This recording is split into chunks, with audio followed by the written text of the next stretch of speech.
Hello everyone, welcome to my YouTube channel. My name is Anne Marie, and today I'm going to discuss the 10 Things I Love About You, The Maid by Nita Prose.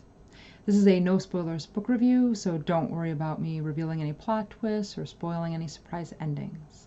The whole point of this is to give you an inside peek into the book. So here we go. In a nutshell, The Maid is a cozy whodunit murder mystery that takes place inside the Regency Grand Hotel. Molly Gray, a 25-year-old maid who struggles with social skills, finds a guest who frequents the hotel dead inside his room. Unfortunately, due to Molly's unusual demeanor and social awkwardness, the police target her as the main suspect. Luckily for her, however, her friends unite to help uncover the truth. The first thing I love about The Maid is Molly Gray. She's the protagonist, and the story is told through her point of view. She takes her job as a maid very seriously and prides herself on returning hotel rooms to a state of perfection. In Chapter 1, she admits that she is so thankful for her job, she pinches herself every day. For Molly, there is nothing quite like a perfectly stocked maid's trolley early in the morning, which she considers a cornucopia of bounty and beauty. She also loves her black and white maid's uniform because it gives her confidence and freedom and acts as an invisibility cloak. She claims that you could see her in a police lineup and fail to pick her out even though you've walked by her 10 times in one day. Molly is very thorough with her responsibilities, making her an exceptional maid.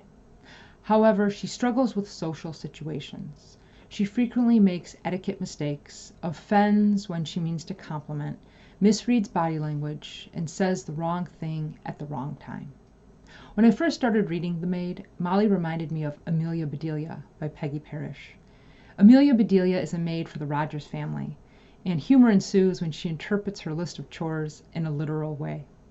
For example, when she is told to draw the drapes when the sun comes in, she sits down and draws a picture of the drapes. Or when she is told to put the lights out when she finishes in the living room, instead of turning them off, she unscrews the light bulbs and puts them outside. In a similar way, Molly Gray often has difficulty interpreting expressions. For instance, the victim in the book is Mr. Charles Black, who is described as a middle-aged silver fox. Molly makes a point of clarifying to the reader that, although described this way, Mr. Black is neither silver nor is he a fox. In Chapter 5, Molly remembers her gran describing her father as a fly-by-night, to which Molly questions, what was he during the day? In Chapter 15, one of the characters mentions how something isn't right in the state of Denmark, to which Molly replies, what does Denmark have to do with any of this? Much like AMELIA BEDELIA, there is a humorous innocence to Molly Gray that makes her lovable and endearing to readers. The second thing I love about The Maid is Giselle Black. She's a regular guest at the hotel. She is Mr. Charles Black's second wife, and Molly has become fond of her because she uses her words to tell Molly things plainly. Giselle realizes that Molly doesn't always know the right way to behave or the right thing to say, so Giselle helps her when she can. Instead of making Molly feel foolish, she helps her understand things. With her flawless skin, designer clothing, and manicured nails, Molly equates Giselle to a cinema star from the golden age. Although a beautiful young socialite, Giselle has her fair share of problems. In Chapter 4, while Giselle gives Molly a makeover, the two of them have a heart-to-heart, where Giselle discloses personal information about herself, including how life is far from the picture-perfect fantasy most people assume it is. Number 3 on my list is the Regency Grand Hotel. A 5-star boutique hotel, the Regency Grand prides itself on sophisticated elegance and proper decorum for the modern age. Walking up the scarlet steps that lead to the hotel's majestic portico, her hand on the shining brass railing, Molly feels as though she's Dorothy entering Oz. Gleaming revolving doors at the hotel's main entrance lead to a stately lobby shaped like a horseshoe. The lobby contains sumptuous armchairs, plush velvet love seats, and Italian marble floors that draw the eye up to the second-floor terrace. The reception and concierge features a midnight obsidian counter with smart-looking receptionists that Molly refers to as penguins due to their crisp black and white uniforms. Molly's favorite part of the lobby is its smell, a pleasing mix of ladies' fine perfumes and the tangy zing of lemon polish that's used twice daily on the gleaming marble floors. The hotel also has a doorman, Mr. Preston, who is number 4 on my list. Mr. Preston is the portly doorman at the Regency Grand who wears a cap and a long trench coat adorned with gold hotel crests. He has worked at the hotel for over 2 decades. He is an honorable and good man who inspires people to behave properly. At one point he tells Molly, quote, "Never ask what a gentleman did or didn't do. If he's a true gentleman, he did it with good cause. And if he's a true gentleman, he'll never tell." Mr. Preston looks out for Molly, and knowing she struggles socially, he tries his hardest to gently forewarn her about troublesome situations and troublesome people. Number 5 on my list is Mr. Snow. He is the hotel manager who reminds Molly of an owl. He has large tortoiseshell glasses, his thinning hair is slicked back with a widow's peak, and at one point in the book, Molly describes his facial expression as looking like he was going to regurgitate a mouse. Molly describes his office inside the hotel as a dark, leathery den with mustard brocade wallpaper and looming bookshelves. It's an office she could imagine belonging to Sherlock Holmes himself. Every year, Molly receives a certificate of excellence from him because she maintains an A+ exceptional productivity score that he acknowledges. Mr. Snow is a stern but fair manager who hosts training seminars for his employees where he teaches them that they all have important jobs and that they are all integral to the hotel's success. Although he initially worries that guests are going to cancel the reservations due to the murder that occurred in the hotel, the opposite proves true. People are coming in droves to snoop around with the hopes of solving the murder.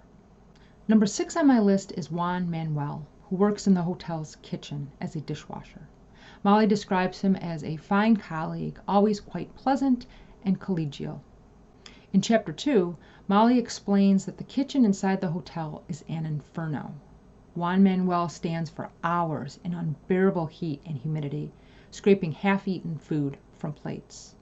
In Chapter 6, Molly admits that she has never been in a sauna, but she imagines it must feel like the hotel kitchen, minus the offensive odor of a medley of breakfast foods.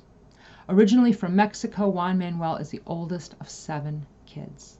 His father died over 2 years ago, so he works hard so he can send money home to his family. Molly and Juan Manuel care about each other and look out for each other more and more as the story progresses. They are friends, and he respects her and all her hard work, even at times referring to her as Miss Molly. Number 7 on my list is Molly's apartment that she used to share with her grandmother prior to Gran's passing. It is a cozy 2-bedroom on the 5th floor of a run-down apartment building. Filled with antique furniture, needlepoint pillows, hand-stitched quilts, and crocheted blankets, the space also has landscape paintings of the English countryside hanging on the walls and frilled trim on the flowery curtains Gran sewed herself many years ago. Although it is far from being up to date with current design trends, it is home sweet home for Molly. The 8th thing I love about the maid is Charlotte Preston. She is Mr. Preston's daughter. Once again, Mr. Preston is the doorman at the Regency Grand Hotel. Charlotte, his daughter, is an attorney who becomes an important character in Chapter 16 when Molly Gray is arrested and charged with Mr. Black's murder. In addition to helping Molly with her legal troubles, Charlotte helps Molly deal with her troublesome landlord whose building is in violation of several codes and bylaws. Using what Molly tells her about the day Mr. Black was murdered, along with information that her father has from working at the hotel, Charlotte works tirelessly to figure out what happened. The 9th thing I love about the maid is the epilogue. Just when you think the story has concluded and it's all been worked out, the epilogue offers one final twist, one final explanation that makes you go, oh, okay, And that brings me to the 10th thing I love about The Maid, which is the thing I love most about this book, Molly's memories of her gran. Although Molly's gran has been dead for 9 months, she lives on in Molly. Throughout the story, Molly reflects on things Gran taught her, including all the advice she offered throughout Molly's life. In Chapter 5, Molly explains that her Gran worked hard and cared for her. She hugged her, fussed over her, and made life worth living. Gran cleaned houses all her life and drilled into Molly the importance of keeping a clean and orderly home. Although Gran wasn't educated in the official sense, she was a clever woman who believed in politeness and treating people with respect. She taught Molly that it's not your station in life that matters, it's how you conduct yourself that counts. Gran believed in the 3 E's: etiquette, elocution, and erudition. In Chapter 5, Molly admits that the 2 things she misses most about her Gran are her hugs and her voice. I know exactly what she means. As I've mentioned before in my videos, I too was very close to my grandparents, especially my grandmothers. So I know firsthand that Molly's memories of her Gran are priceless. Overall, I would describe The Maid as a heartwarming whodunit filled with quirky yet charming characters. I highly recommend this book. I also highly recommend The Mystery Guest, Nita Prose's second book featuring Maid Molly Gray. This time, a world-renowned mystery author is murdered in the hotel's tea room. Although this book was published after The Maid, it gives us a lot of insight into Molly's childhood. If you've read either of these books and would like to add to my list of things to love, feel free to do so in the comments. Until next time, take care, be well, and happy reading.